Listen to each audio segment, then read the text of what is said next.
me armastame ooperit. Tere taas, oleme siin Meiemaa ooperistuudios ja jätkuvalt Kuressaare kesklinnas Retro kohviku boheemlaslikul terrassil. Mina olen Heli, minu kõrval on Anneli.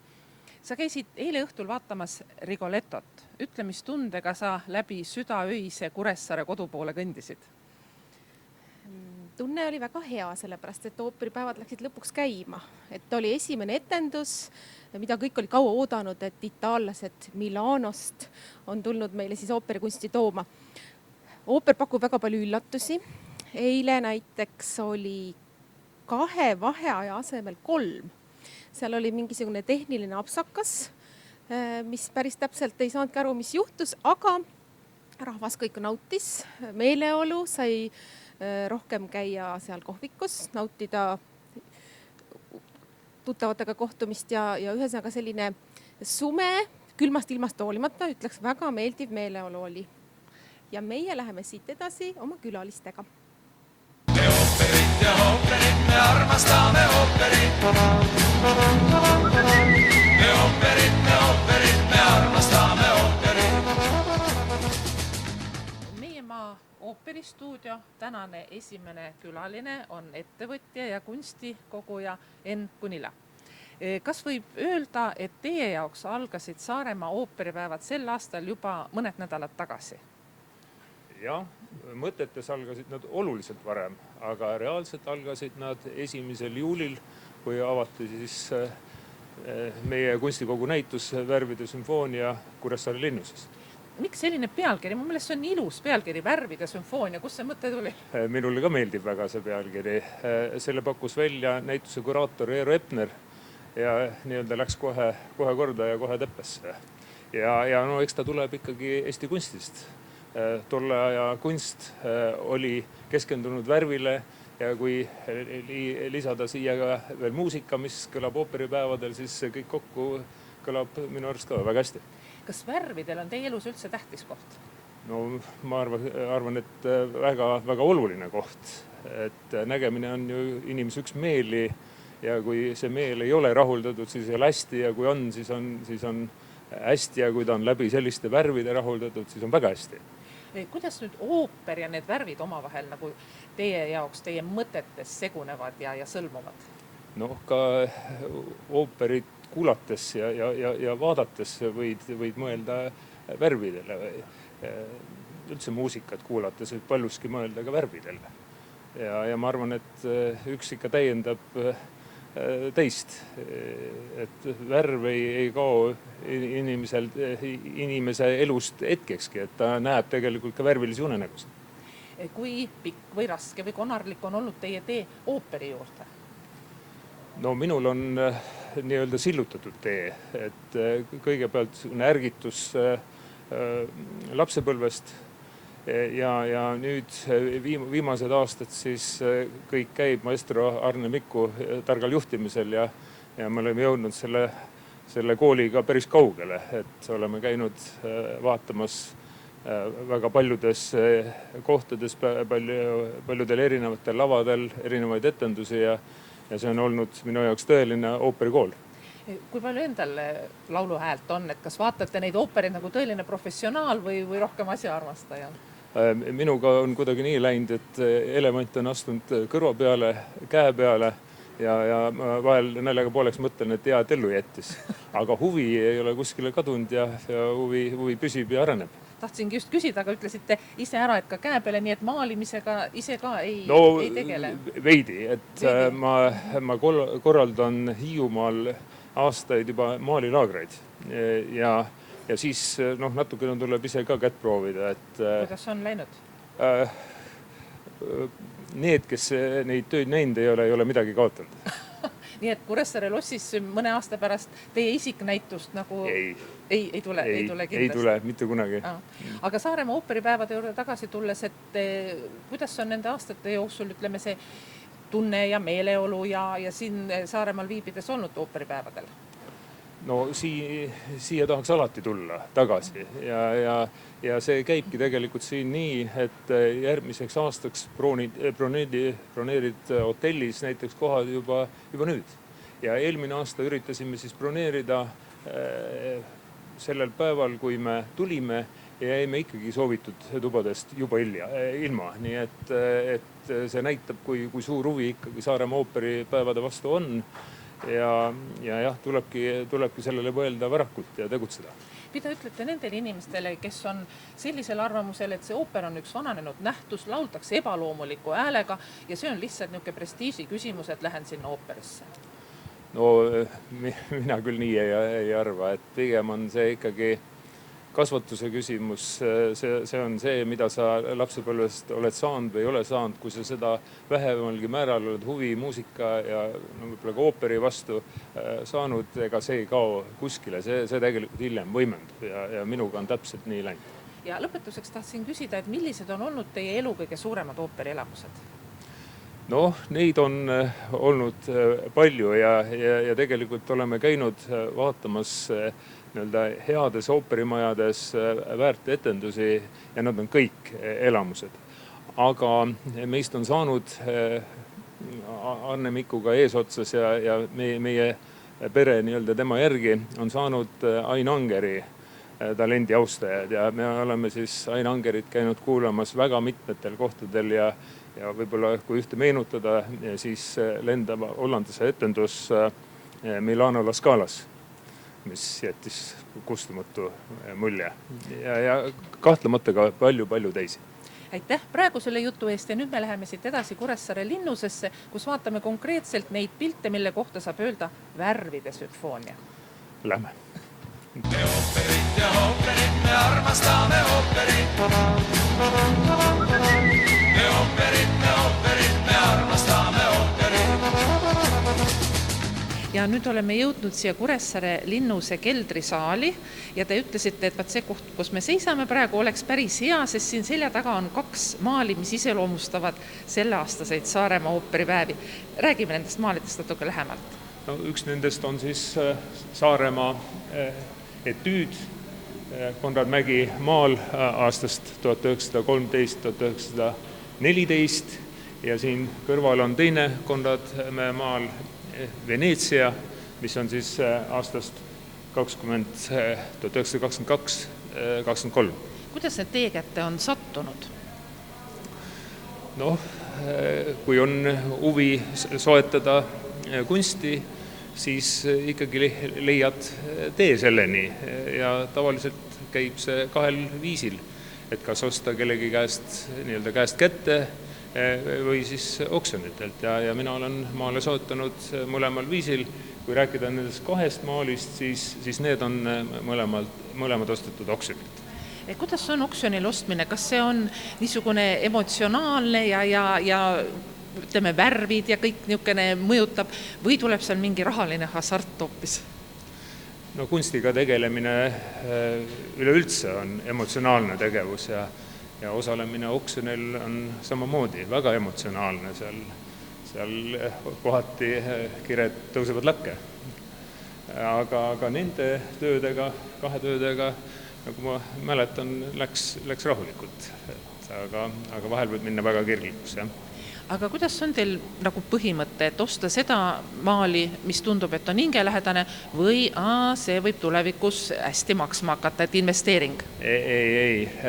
Mina olen soetanud tegelikult ikkagi ainult neid maale, mis endale erakordselt on midagi tähendanud, mis on väga meeldinud. See on kõige alus minu puhul ja täna ma kogun kunsti juba märksa teadlikumalt kui algusaastatel ja praegu ma keskendun siis Eesti kunsti kuldajale siis 20. sajandi algus kuni aastani 1945. See on puhas Eesti kunst ilma väliste otseste mõõdeta, lihtsalt on kaudsed mõjud ja õpingu tulemused autoritel, aga sellist otsest mõju, nagu avaldas hiljem nõude periood, seda nendes ei ole.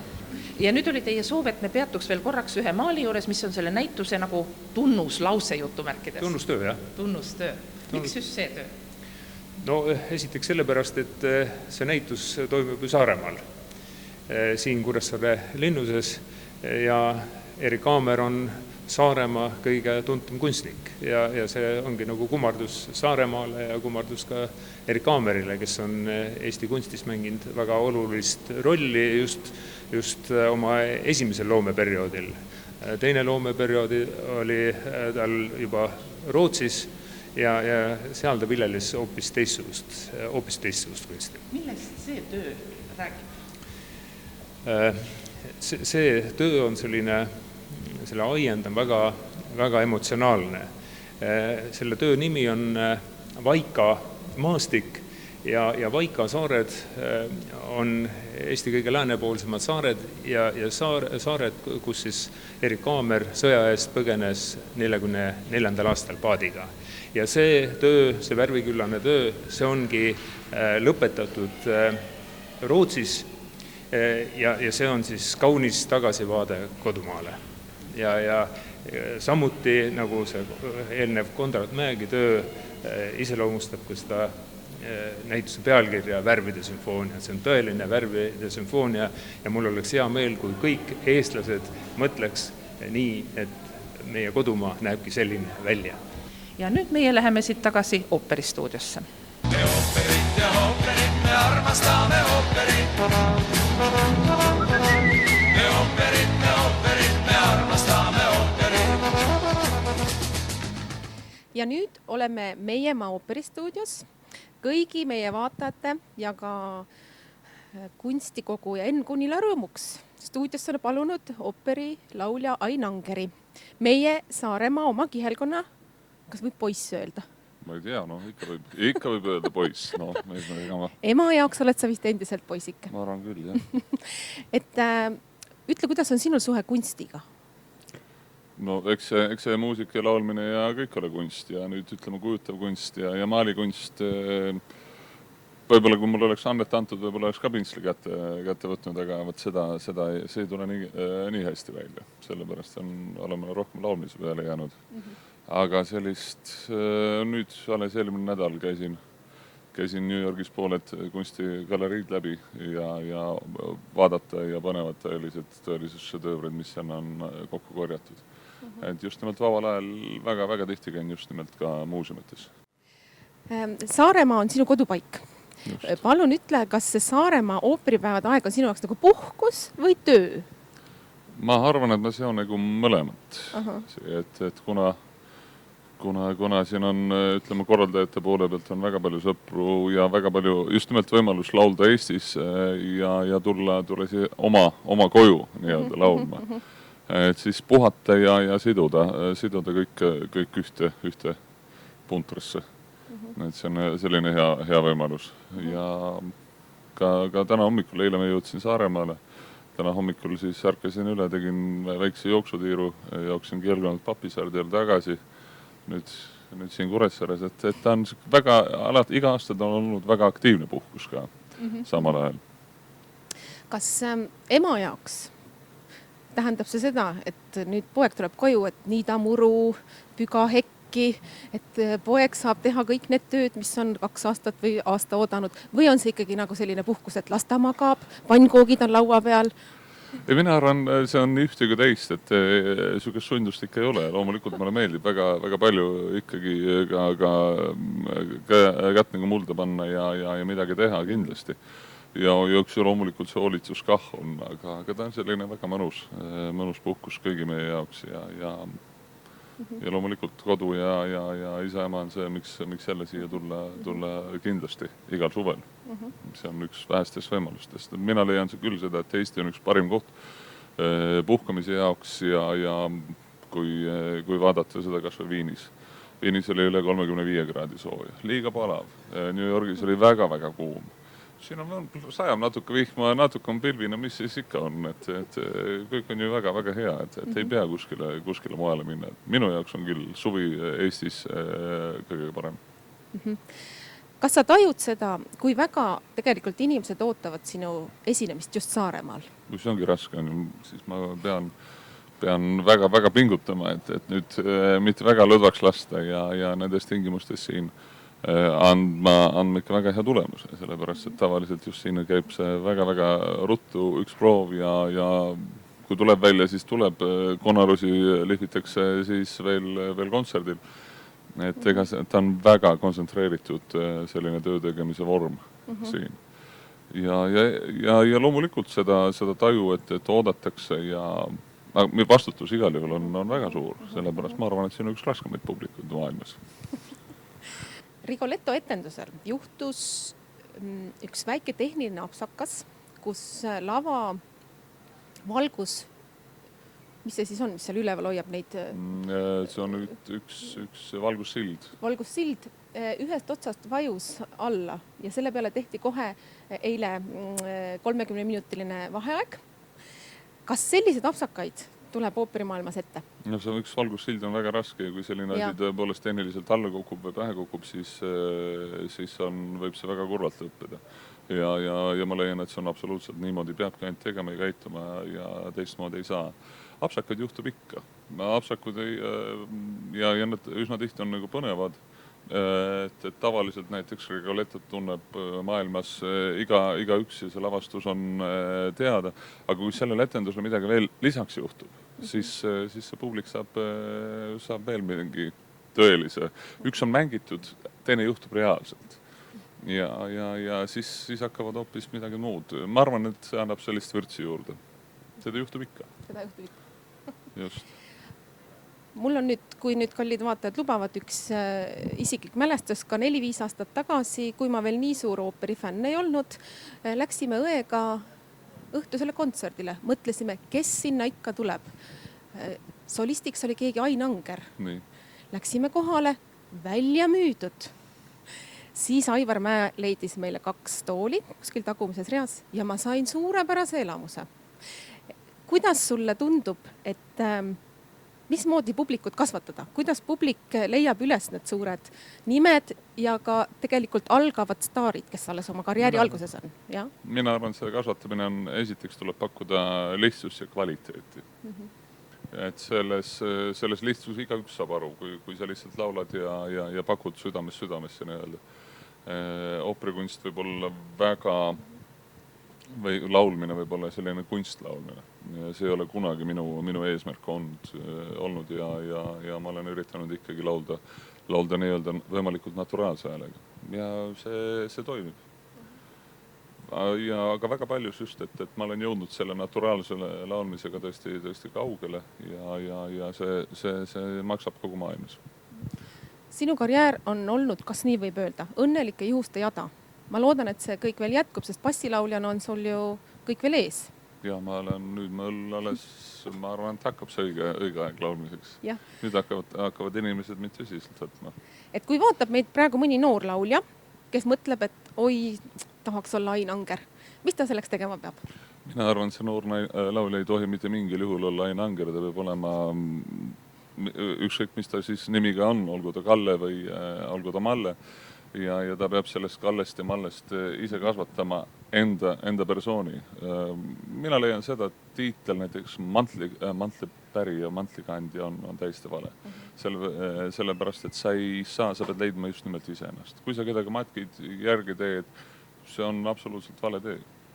Ja kellel on olemas loomulikult noortel inimestel, kellel on olemas materjali ja jõudu ja tahtmist ja eks seal peab olema natukene sellist jonni ja kõike nagu kokku. Siis loomulikult võib proovida. Garanteerida ei suuda mitte keegi midagi. Ja see juhuste jada on natukene, ma arvan, et õnnelike juhuste jada on võib-olla valesti ja lihtsalt tuleb teha igal eluetapil õige otsus. Ja mida teha, kas minna sõpradega veeta meeldivalt aega või võtta noot ette või kuidas sukelduda mingitesse intriigidesse või ajada oma asja edasi. Mina arvan seda, et see ei ole juhus, vaid see on ikkagi väga üritav tegemus. tark selline oma tarkus. Ma arvan just nimelt see Saaremaa tarkus oleme oma karjäärile kaasa võtnud. Et see on kindlasti aitanud. Jah. See on väga kena, et sa said siia tulla, kallis kaassaarlane. Soovime sulle ilusat karjääri, et sa ikka leiaksid üles kodutee, rõõmustaksid meie publikut oma lihtsa ja loomuliku häälega. Ja kas sa soovid midagi veel öelda gala kontserti külalistele? Ma soovin teile loomulikult head kontserti kõigile külalistele ja head elamust ja nautimist. Et see, loodan, et meie koostöö kõigil solistidel siis selle orkestriga, kellega me veel ei ole koos töönud, et kõik sobib ja me suudame meeldejaava kontserdi teile pakkuda. Mis meil jääb muud üle öelda, kui kohtumiseni homme? Jah, tulge siis meid kuulamisel, lossi joovit. Teeme siis kena kontserdi, midagi muud. Aitäh! Me ooperit ja ooperit, me armastame ooperit. Me ooperit.